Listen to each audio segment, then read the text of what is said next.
수사관을 중단시켰다고 밝혔습니다.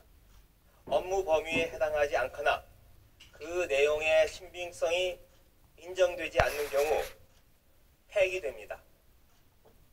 그 점을 잘 알면서도 김 수사관이 허위 주장을 하고 있는 것입니다. 지난해 9월 당시 국회 사무총장이었던 우윤근 주 러시아 대사에 대한 비리 첩보를 올렸다가 올해 특감반에서 쫓겨났다는 게 김 수사관의 주장입니다. 청와대는 1년 2개월 전의 보고 때문에 돌려보내는 건 앞뒤가 안 맞는다면서 어차피 내년 1월이 복귀 시한이라 비위 혐의가 없었다면 돌려보낼 이유도 없었다고 일축했습니다. 하지만 김 수사관은 우대 사건 말고도 자신이 올렸지만 처리가 안 된 첩보가 많았다고 주장했습니다. 김 수사관은 자신의 첩보로 시작된 경찰 수사에 실적만 조회했을 뿐이라는 입장입니다. 하지만 청와대는 김 수사관이 수사 대상자와 수십 차례 통화하는 등 유착관계가 의심된다고 밝혔습니다. 또 본인의 변명대로라도 수사에 영향을 미칠 수 있어 명백히 부적절한 행위라는 지적입니다. 청와대는 김 수사관이 자신의 비위를 덮으려고 문서 목록 유출에 허위 주장까지 하고 있다면서 법무부에 추가 징계를 요청했습니다.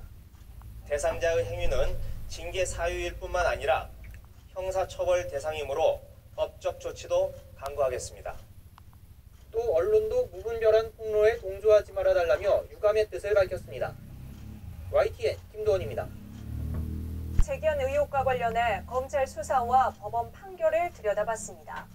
일단 우윤근 주 러시아 대사의 뇌물 정황은 드러나지 않았는데요. 하지만 1,000만 원 로비 부분에 대해서는 우 대사의 해명과 달리 검찰의 정식 수사가 이루어지지 않아 논란이 될 수 있습니다. 조승호 기자가 사실관계를 취재했습니다. 청와대 특별감찰반에서 비위가 적발돼 복귀한 김태우 수사관이 폭로한 우윤근 주 러시아 대사 관련 첩보는 두 가지입니다.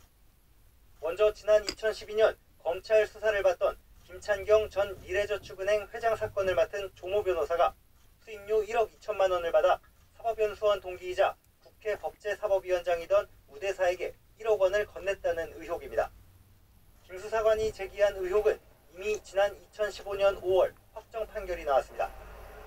대법원은 조 변호사에게 징역 1년을 확정했지만 1, 2심 판결문 어디에도 우 대사에게 돈이 전달된 정황은 찾아볼 수 없습니다. 김 수사관이 6년 전 사건의 사실관계를 잘못 이해해 작성한 첩보로 보입니다. 그러나 김 수사관이 추가로 제기한 1,000만 원 관련 첩보는 수사나 재판 자료를 찾아볼 수 없습니다.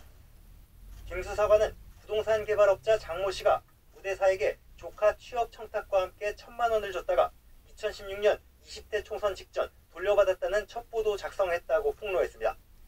지난 2015년 장 씨가 조 변호사와 동업을 추진하다가 수백억 원대 사기를 당했다며 고소한 사건과 관련해 불거진 의혹입니다.